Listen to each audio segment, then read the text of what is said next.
এবার মিরপুরের home of ক্রিকেটে চ্যাম্পিয়ন্স ট্রফি যুব এশিয়া কাপ জয়ী দলের 2-1 সদস্য আর গণমাধ্যম কর্মী ছাড়া ফাঁকা বিসিবি, প্রশ্নবিদ্ধ আয়োজন।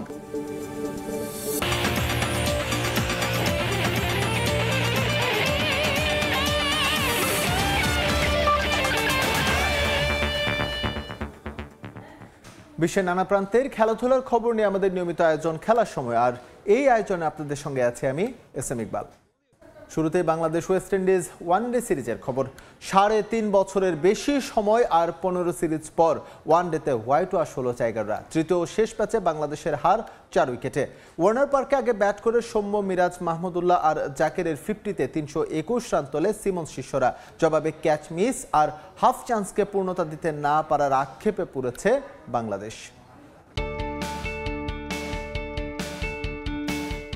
হাত ফসকে যাওয়া ক্যাচ, নিশ্চিত রান আউট মিস, আবার আম্পায়ার্স কলে জীবন, আফসোস, হা হুতাশ, আক্ষেপ। এই ম্যাচ এভাবেও হারা যায়। টার্গেট যখন 322, 86 রানেই নেই সেরা 4।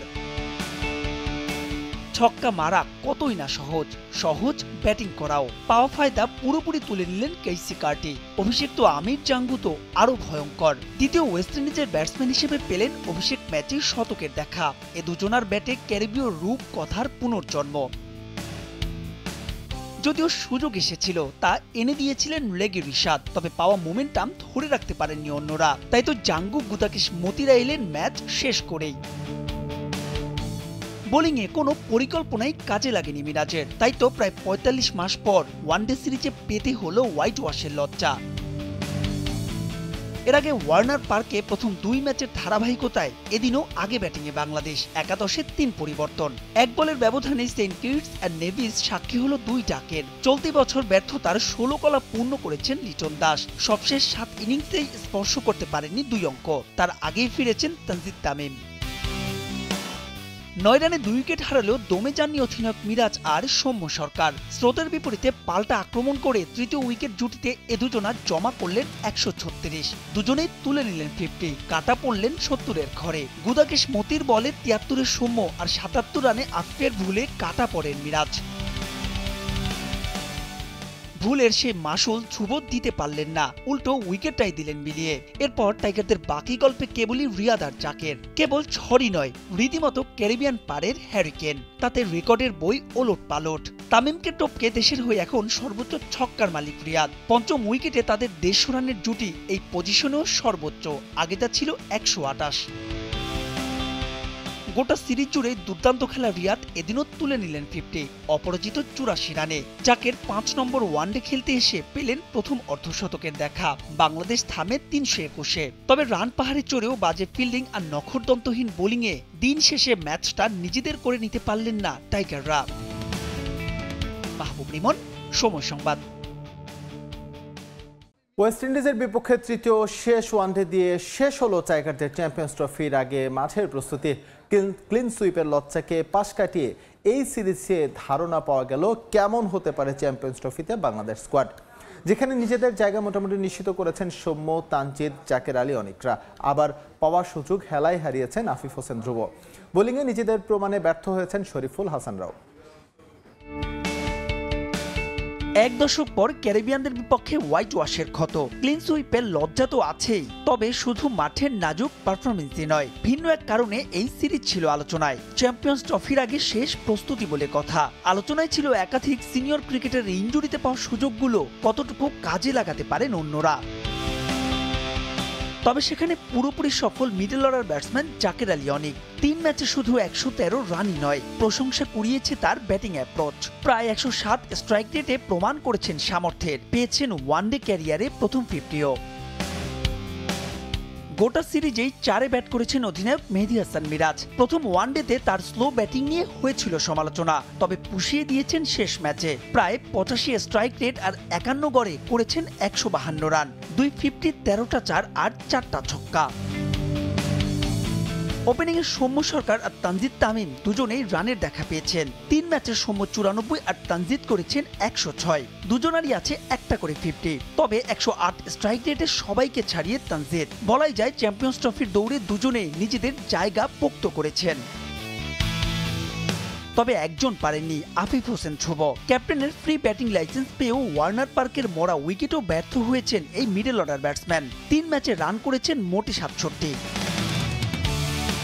মাহমুদুল্লাহ রিয়াদ টাইগারদের বুড়ো ঘোড়া। চ্যাম্পিয়ন্স ট্রফি দিয়ে যিনি বিদায় বলবেন আন্তর্জাতিক ক্রিকেটকে, সেই রিয়াদ এই সিরিজের টাইগারদের পক্ষে সর্বোচ্চ রান সংগ্রাহক। 3 ম্যাচে 3টা 50, দুটোতেই আনবিটেন। প্রমাণ করেছেন এখনো কেন তিনি অটো চয়েস। তবে ব্যাটসম্যানদের সফলতায় বোলারদের পারফরমেন্স ছিল ম্লান। তাই তো শেষ ম্যাচে 321 রান করেও তার ডিফেন্ড করা যায়নি। এক ম্যাচে সুযোগ পেয়েও তা কাজে লাগাতে পারেননি শরীফুল হাসান, ছিলেন ব্যয়বহুল। তবে প্রথম 2 ম্যাচে নাহিদ রানা যথারীতি দুর্দান্ত। সব মিলিয়ে ব্যাটিংয়ে স্বস্তি থাকলেও এই সিরিজে বোলিং নিয়ে একটা দুশ্চিন্তা রয়েই গেল লিপু, হান্নান, রাজ্জাকের নির্বাচক প্যানেলের। মাহবুব রিমন, সময় সংবাদ।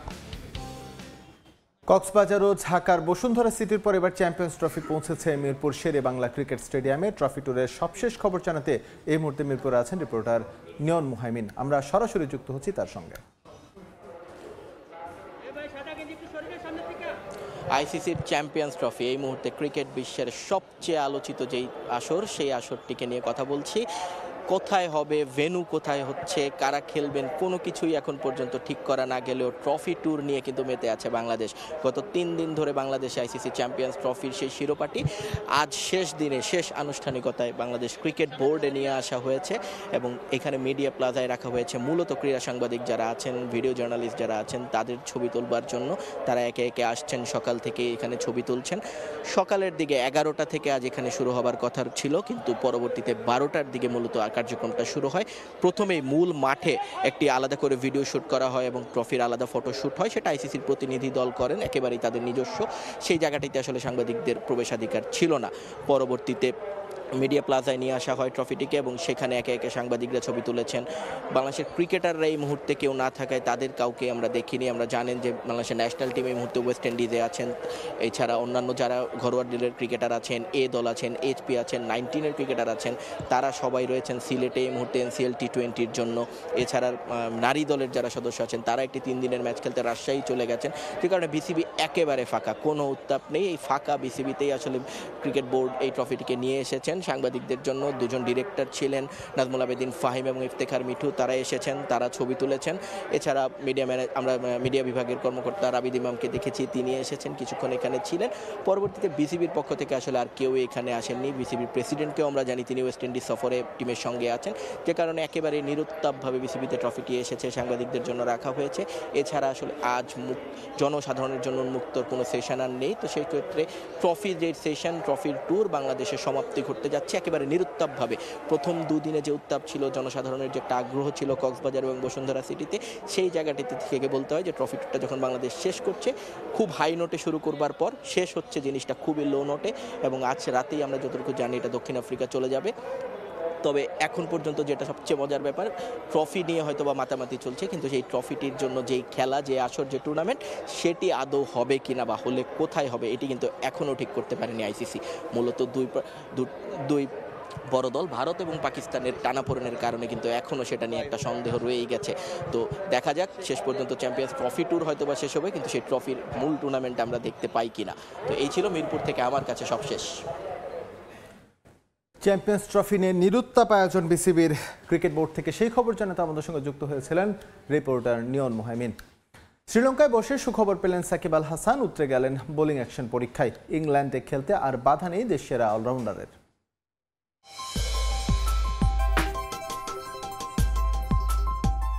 2006 সালের আগস্টে জিম্বাবুয়ের বিপক্ষে হারারেতে অভিষেক সাকিব আল হাসানের।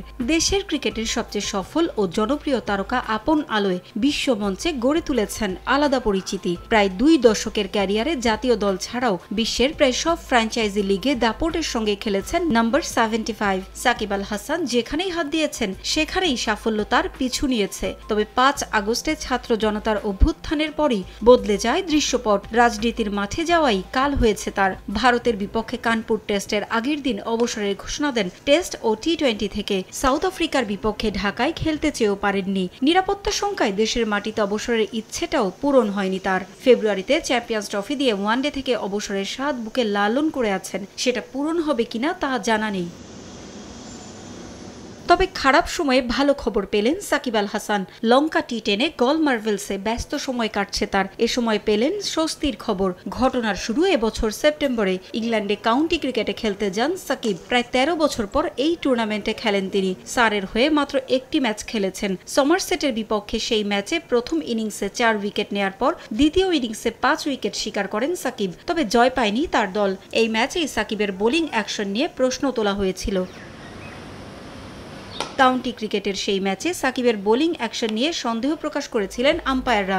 দীর্ঘ ক্যারিয়ারে ওয়ানডে অলরাউন্ডারের শীর্ষস্থান দখলে রেখেছিলেন লম্বা সময় ধরে, তবে কখনোই তার বোলিং নিয়ে প্রশ্ন ওঠেনি। এই প্রথম ঘটে এমন ঘটনা। এরপর লিগ কর্তৃপক্ষ জানায় ইংল্যান্ডের ঘরোয়া ক্রিকেট বা কাউন্টিতে খেলতে হলে বোলিং অ্যাকশন পরীক্ষায় পাশ করতে হবে। এ কারণেই এ মাসের শুরুতে বোলিং অ্যাকশনের পরীক্ষা দিয়েছিলেন সাকিব আল হাসান।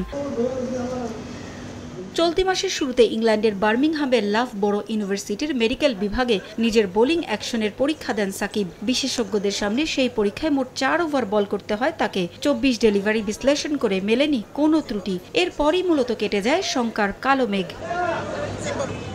পারভিন আক্তার, সময় সংবাদ। এনসিএল-এর ম্যাচ বিরতির দিনে ঐচ্ছিক অনুশীলন করেছে রংপুর, খুলনা, রাজশাহী সহ বেশ কয়েকটি দল। এই মুহূর্তে সিলেটে আছেন রিপোর্টার সাব্বির মিথুন। অনুশীলনের সবশেষ তথ্য জানতে সরাসরি যুক্ত হচ্ছে তার সঙ্গে। এই মুহূর্তে আমি অবস্থান করছি সিলেট আন্তর্জাতিক ক্রিকেট স্টেডিয়ামে, যেখানে এনসিএল টি20-র প্রথম 2 দিনের ম্যাচের পরে যে বিরতি রয়েছে আজ, সেই বিরতি চলছে। তবে সেই বিরতির দিনেও ঐচ্ছিক অনুশীলন ছেড়েছে বেশ কিছু দল। সকাল 10টা নাগাদ খুলনা এখানে এসেছিল এবং খুলনার দলের অধিকাংশ ক্রিকেটার ছিলেন তাদের প্র্যাকটিস সেশনে এবং তারা ঝালিয়ে নিয়েছেন নিজেদেরকে।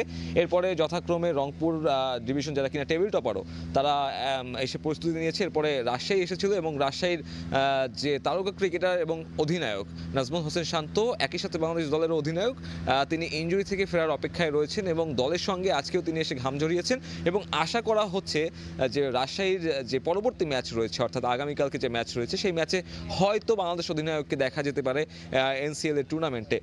পাশাপাশি বলতে চাই যে দলগুলো গত 2 দিনে 2 বার করে ম্যাচ খেলেছে, তাদের মধ্যে কিন্তু খুব একটা ভালো অবস্থানে আছে ঢাকা এবং রংপুর, যারা কিনা টেবিলের শীর্ষে অবস্থান করছেন এবং তাদের 2টি যে ম্যাচ ছিল সেই 2 ম্যাচই তারা জিতেছে।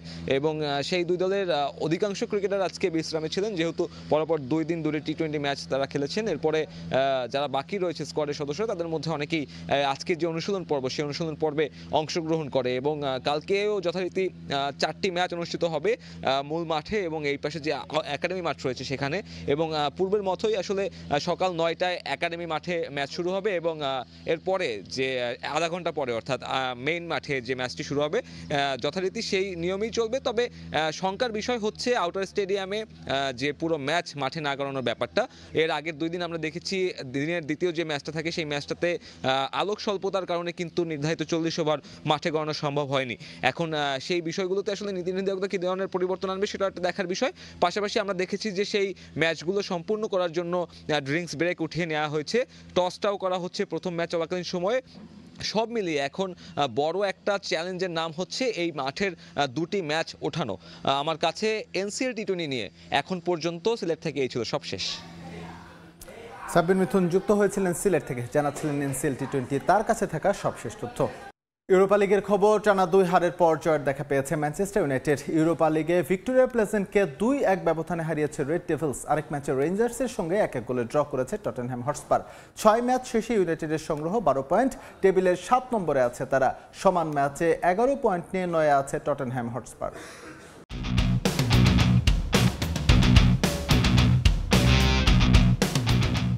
নতুন কোচ আমরিম দায়িত্ব নেওয়ার পর শুরুটা ভালোই ছিল ম্যানচেস্টার ইউনাইটেডের, তবে চলতে চলতে আবারও পথ হারায় রেড ডেভিল। ইংলিশ প্রিমিয়ার লিগে আর্সেনালের পর তাদের বড় ধাক্কা দেয় নটিংহ্যাম ফরেস্ট। হঠাৎ করে আসা এই ঝড়ে চুপসে যায় সমর্থকরা। একটা জয়ের আশায় থাকা রেড ডেভিলদের খাদের কিনারা থেকে টেনে তুললেন রাসমুস হয়ল্যান্ড। ভিক্টোরিয়া প্লাজেনের মাঠে জয় ফেরার মিশনে শুরু থেকেই আধিপত্য বিস্তারের চেষ্টায় ছিল ইউনাইটেড, তবে দাপট দেখিয়েও ফিনিশিংয়ে ব্যর্থতা ভুগিয়েছে তাদের। 69% বল দখলে রেখেও গোলের জন্য সংগ্রাম করতে হয়েছে আমরিমের দলকে। আক্রমণ আর পাল্টা আক্রমণে শেষ হয় প্রথমার্ধ। দ্বিতীয়ার্ধে রেড ডেভিলদের বড় ধাক্কা দেয় ভিক্টোরিয়া প্লাজেন। দুসান অ্যারেনায় গোল করে স্বাগতিকদের উল্লাসে ভাসান ম্যাতেও ভিদ্রা। প্রতিপক্ষের মাঠে গোল হজম করে কিছুটা ছন্ন ছাড়া হলেও দ্রুতই নিজেদের খুঁজে পায় ম্যানচেস্টার ইউনাইটেড। ৬২ মিনিটে চমৎকার গোলে সমতা ফেরান রাসমুস হয়ল্যান্ড। স্বস্তি ফেরে রেড ডেভিল শিবিরে।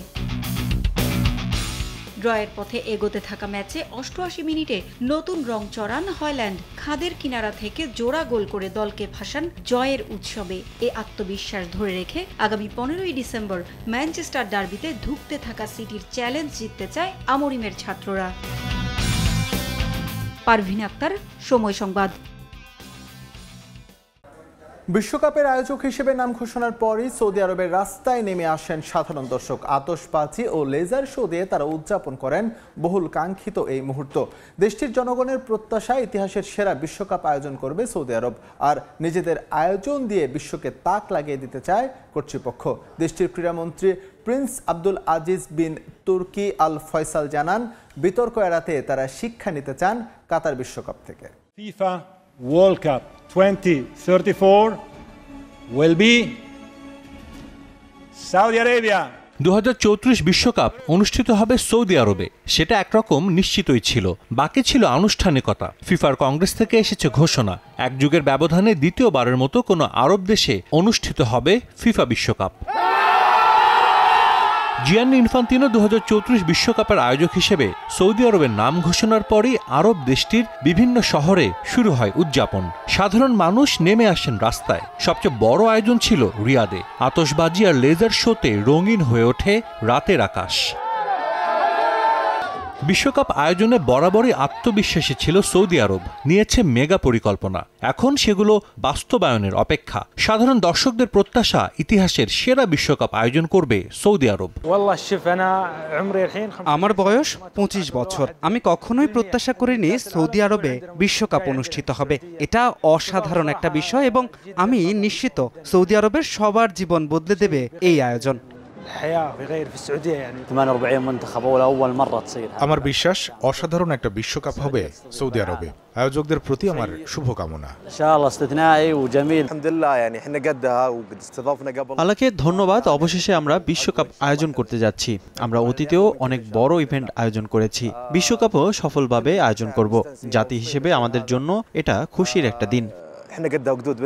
বিশ্বকাপ আয়োজন করে তাক লাগিয়ে দিয়েছিল কাতার। অনেকেই বলে থাকেন এখন পর্যন্ত সেটাই ছিল সেরা আয়োজন। তবে সৌদি আরব যে পরিকল্পনা নিয়ে এগিয়ে যাচ্ছে, নিশ্চিতভাবেই বলা যায় 2034 বিশ্বকাপ দিয়ে তারা কাতারকে ছাড়িয়ে যেতে চাইবে, যার জন্য বেশ আগেই তারা হাতে নিয়েছে সুদূর প্রসারী পরিকল্পনা। Cristiano Ronaldo, Karim Benzema, Neymar, Sadio মানেদের মতো তারকারা খেলছেন দেশটির শীর্ষ ঘরোয়া লিগে। সৌদি প্রো লিগ এখন বিশ্বের অন্যতম জনপ্রিয় আসরে পরিণত হয়েছে। বিশ্বকাপ আয়োজনের পরিকল্পনা থেকেই মোটা অঙ্কের বেতনে মেগা স্টারদের বিভিন্ন ক্লাবে ভিড়িয়েছে সৌদি কর্তৃপক্ষ। ফুটবল উৎসবে সামিল হতে তারা আমন্ত্রণ জানিয়েছে পুরো বিশ্বকে। দেশটির ক্রীড়ামন্ত্রী কথা বলেছেন কাতার বিশ্বকাপে ওঠা নানা বিতর্ক নিয়েও। To Saudi Arabia, they will see something that they have never seen before, and they will experience something that they have never experienced anywhere else, which is the Saudi hospitality. Well, I think controversy will happen in anything you do, and I think that we've learned a lot from their experience, especially in the region, and what they've done. We've been there, we've seen their preparation, so I think we have a good insight on what needs to be done properly from now till 34. We can assure everyone that we're going to work with all the FIFA member association, with FIFA itself closely to make sure that the Saudi Football Federation delivers on their expectations. 2022 FIFA বিশ্বকাপ আয়োজনে $220 billion ব্যয় করেছিল কাতার। 2034 বিশ্বকাপের জন্য Saudi আরব এখনও তাদের budget ঘোষণা না করলেও সেটা যে কাতারের সংখ্যা ছাড়িয়ে যাবে তা বলাই যায়। মোট 15টি স্টেডিয়ামে আয়োজিত হবে 2034 বিশ্বকাপ, যার 11টি স্টেডিয়াম নতুনভাবে নির্মাণ করা হবে। এছাড়া অবকাঠামো ও হোটেল রিসোর্ট নির্মাণেও ব্যয় হবে মোটা অঙ্কের অর্থ। সাজিদ মুস্তাহিদ, সময় সংবাদ। আবারও ক্রিকেট প্রসঙ্গ। বাংলাদেশের বিপক্ষে 3 ম্যাচের টি-20 সিরিজ সামনে রেখে রবম্যান পাওয়েলকে অধিনায়ক করে দল ঘোষণা করেছে ওয়েস্ট ইন্ডিজ। ইংল্যান্ডের বিপক্ষে ওয়ানডেতে সেঞ্চুরি করেছেন কেসি কার্টি, সেই পুরস্কার পেলেন তিনি। প্রথমবারের মতো টি-20 দলে তাকে সুযোগ দিয়েছেন নির্বাচক। কার্টিকে নিয়ে আশাবাদী কোচ ড্যারেন সামি। ফিট হওয়ায় দলে সুযোগ পেয়েছেন জনসন চার্লস, তবে বিগ ব্যাশে খেলার কারণে নেই সেই হোপ ও রাদারফোর্ড। এছাড়াও দলে আছেন Justin graves, Alzarri Joseph, এভেন Luis, Obed ম্যাকওয়ের মতো তারকারা। 15 ডিসেম্বর থেকে শুরু হবে টি-20 সিরিজ। সবগুলো ম্যাচ হবে সেন্ট ভিনসেন্টে। পাকিস্তান টেস্ট দলের চাকরি ছাড়লেন জেসন গিলেস্পি। তার পরিবর্তে লাল বলের অন্তর্বর্তীকালীন কোচের দায়িত্ব দেওয়া হয়েছে সাবেক পেসার আকিব জাভেদকে। এক বিবৃতিতে বিষয়টি নিশ্চিত করেছে পিসিবি। বেশ কিছুদিন ধরেই গুঞ্জন শোনা যাচ্ছিল দায়িত্ব ছাড়বেন এই অজি কোচ। সহকারী কোচ নিলসেনের সঙ্গে চুক্তি নবায়ন না করার পর এক প্রকার নিশ্চিত হয়ে যায় দায়িত্ব ছাড়ার বিষয়টা। সাউথ আফ্রিকার বিপক্ষে টেস্ট সিরিজ খেলতে যাওয়ার কয়েক ঘন্টা আগে আকস্মিক পদত্যাগের সিদ্ধান্ত গিলেস্পির, আর তার চাকরি ছাড়ার সিদ্ধান্তের পরই পিসিবি সেই দায়িত্ব দেন আকিব জাভেদকে। সাউথ আফ্রিকার বিপক্ষে টেস্ট সিরিজ দিয়েই দলের প্রথম অ্যাসাইনমেন্ট সাবেক এই পাক পেসারের। আগামী 26 থেকে 30 ডিসেম্বর প্রথম টেস্টে মাঠে নামবে পাকিস্তান।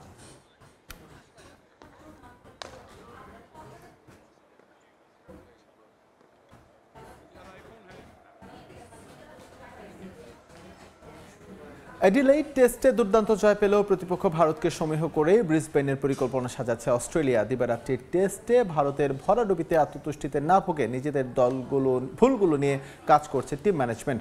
মন্তব্য অস্ট্রেলিয়ান অলরাউন্ডার মিচেল মার্শের।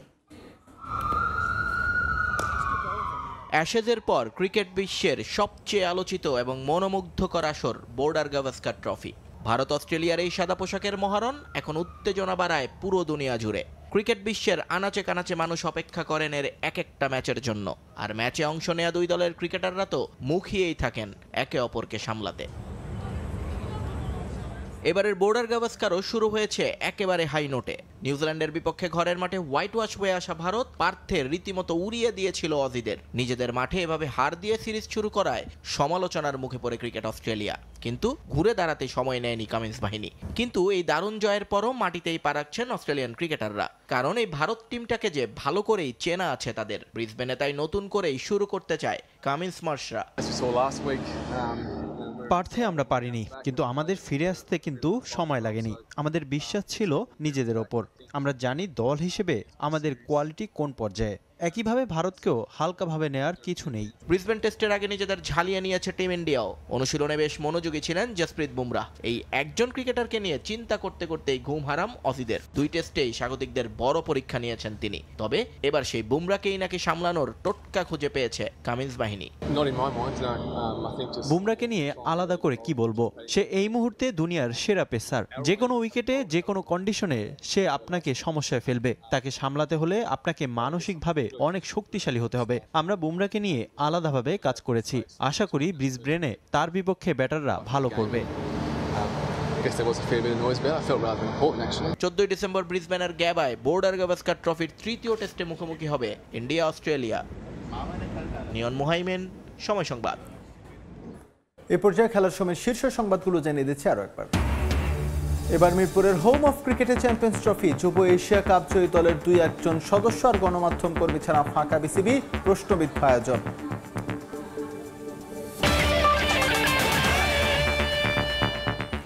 এই ছিল খেলার সময়ের এখনকার আয়োজন। সঙ্গে থাকুন সময়।